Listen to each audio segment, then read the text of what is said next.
Assalamualaikum warahmatullahi wabarakatuh. Selamat pagi anak-anak. Berjumpa lagi dengan Ustazah ya. Bagaimana kabarnya? Semoga selalu dalam keadaan sehat. Amin. Nah, anak-anakku yang sangat Ustazah sayangi dan Ustazah banggakan,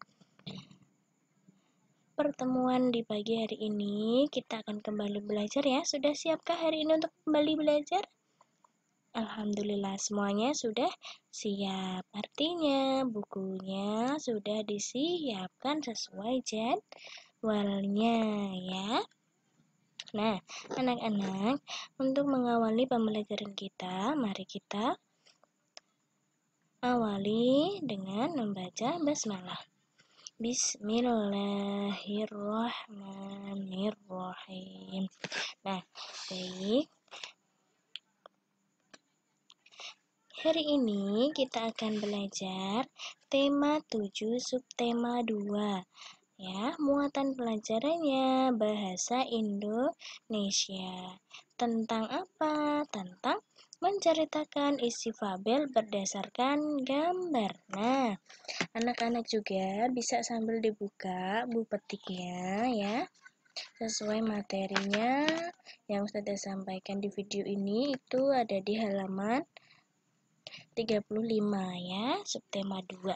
Nah, anak-anak tolong simak video Ustazah dari awal sampai selesai ya. Nah, menceritakan isi fabel berdasarkan gambar. Fabel itu apa ya? Nah, sebelumnya kita sudah belajar ya tentang fabel ya.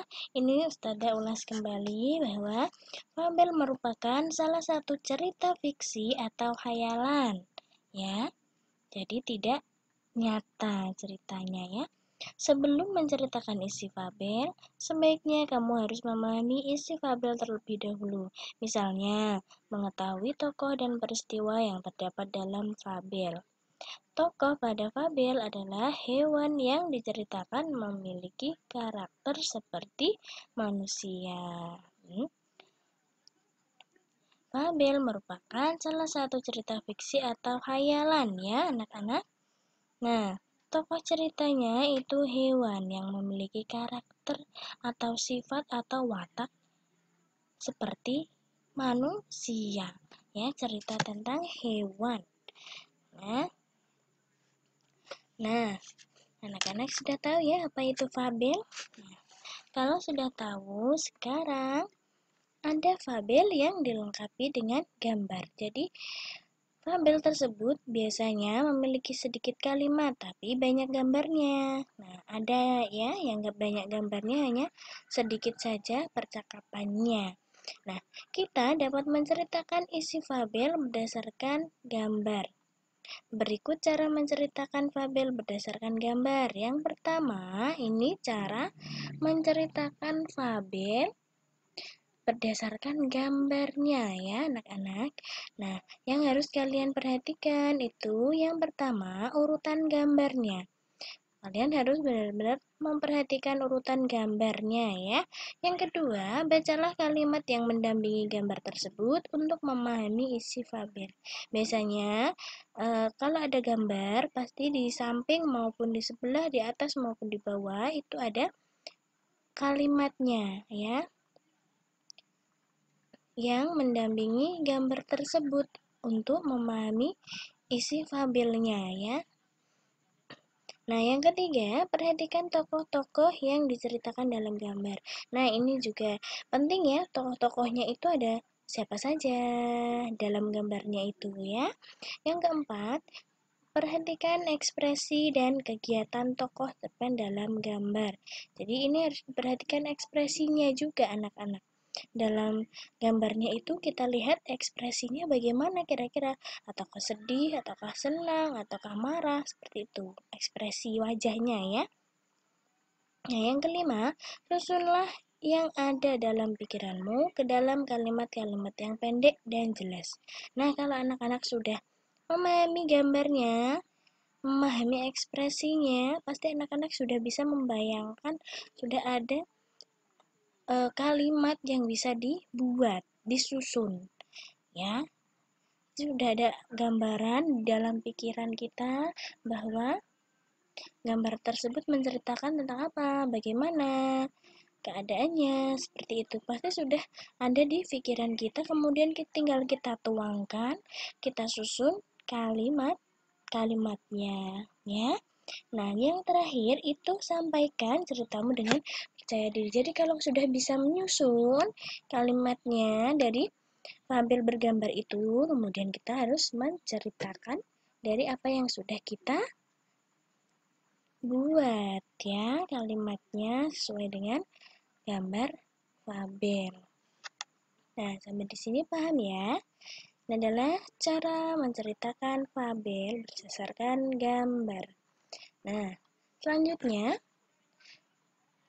kata sapaan dalam fabel. Nah, dalam fabel, cerita fabel itu ada kata sapaannya. Kata sapaan itu apa? Kata sapaan adalah kata yang digunakan untuk menyapa atau menegur seseorang saat berbicara langsung. Ya, kata yang digunakan untuk menegur atau menyapa itu adalah kata sapaan. Kata sapaan digunakan agar kalimat yang diucapkan terdengar lebih sopan. Kata sapaan yang baik dan tepat dapat membuat lawan bicara menjadi merasa dihargai. Ada beragam bentuk kata sapaan, yaitu nama diri, panggilan keluarga, nama gelar, atau profesi seseorang, serta nama pelaku atau peserta. Ya, nah, ini adalah tentang kata sapaan. Sekarang coba kita temukan kata sapaan dalam cuplikan cerita fabel ya. Nanti setelah ini akan Ustazah berikan contohnya. Ini ada bentuk-bentuk kata sapaan ya. Yang pertama, nama diri seperti Komang, Fitri, Jonas, dan Dedi. Ini nama diri. Kalau kedua, panggilan keluarga yaitu kata yang digunakan saat berbicara dengan anggota keluarga seperti bapak, ibu, kakak, adik, dan paman. Yang ketiga, nama gelar atau profesi seseorang yaitu nama jabatan atau julukan yang dimiliki seseorang seperti dokter, lurah, profesor, nyonya, tuan, dan nona.